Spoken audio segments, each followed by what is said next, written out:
Hello everybody. In this video, let's do the seventh experiment.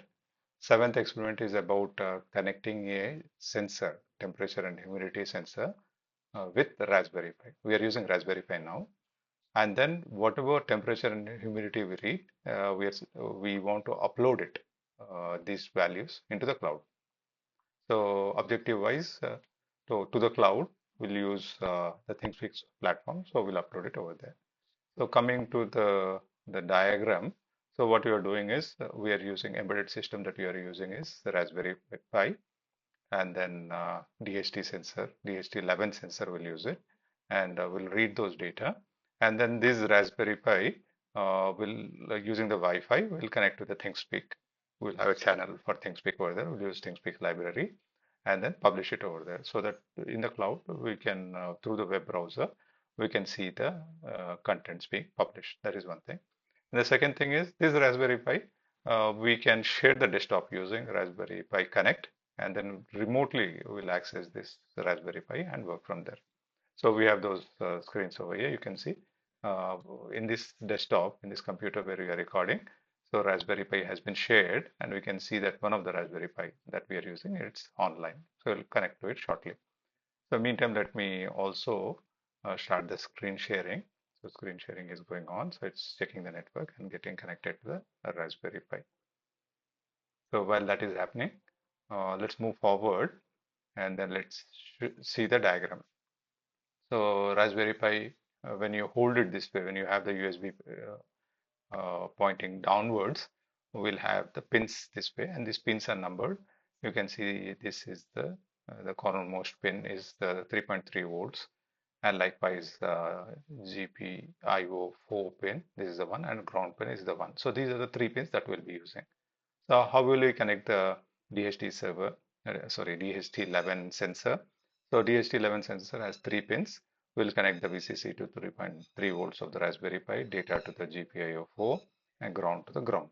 And remember, we should also have connect a resistor between the VCC and the data line. This is very important. Otherwise, you will not get the results. So this is the circuit diagram which is already connected. Yeah, our Raspberry Pi has already come up. And then after doing the circuit diagram, it's very important that we install this. We make sure that our Raspberry Pi, we run these commands on the Raspberry Pi.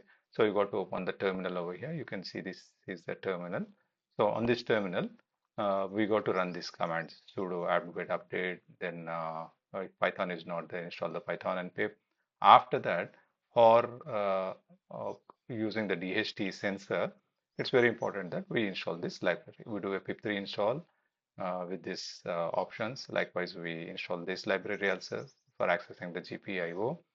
And then after that, we install the Raspberry Pi, the Python request library. This is the library that is required for the Raspberry Pi to send to ThingSpeak Cloud. So these are the installation that will have to be done on this command prompt. I have done them already, so I'm not showing it. So remember, our Raspberry Pi should be connected to the internet. Only then you can upload this. You can install these libraries. Okay, moving forward, then the code. What do we do with the code? So this is the code that we cut and paste into the Raspberry Pi. You can see I've used Thorny editor.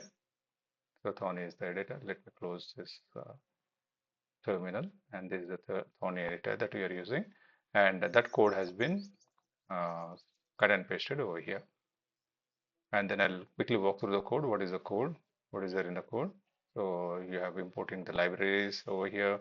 Then this is the uh, sensors instantiation. So we are saying that we are using the pin number GPIO 4. So this is instantiated, and then these are the ThingSpeak details. So ThingSpeak, this is the ThingSpeak browser. Remember, we'll have to log in.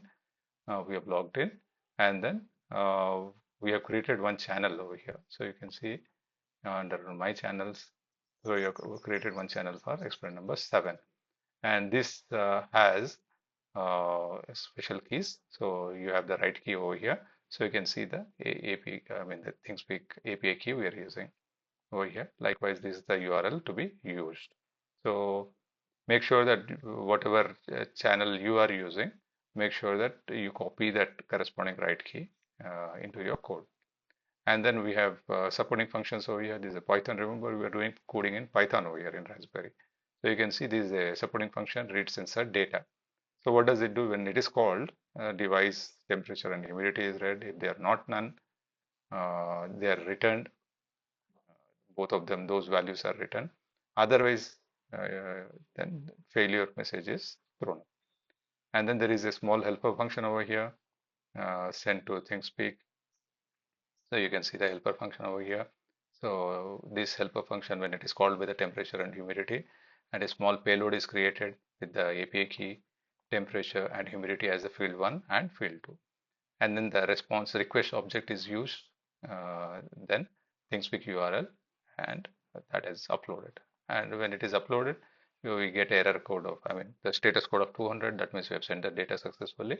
Otherwise, we have failed in sending to ThingSpeak. And these are the helper functions. And then we have the main function over here. We are doing it in a true while true loop. You can see we are reading the sensor data using the helper function, temperature and humidity, we get it. And they are not none, we just print them into the screen once. And likewise, we are calling the send to ThingSpeak so that it is sent to ThingSpeak.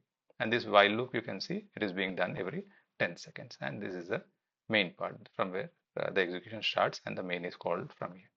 It's a very simple program written in Python. So it's kind of, most of us are familiar with Python, and we have uploaded it into all the Raspberry Pi and is ready over here. So this is the code that has been uploaded. So let's now execute this. So I'm running it. So you can code over here.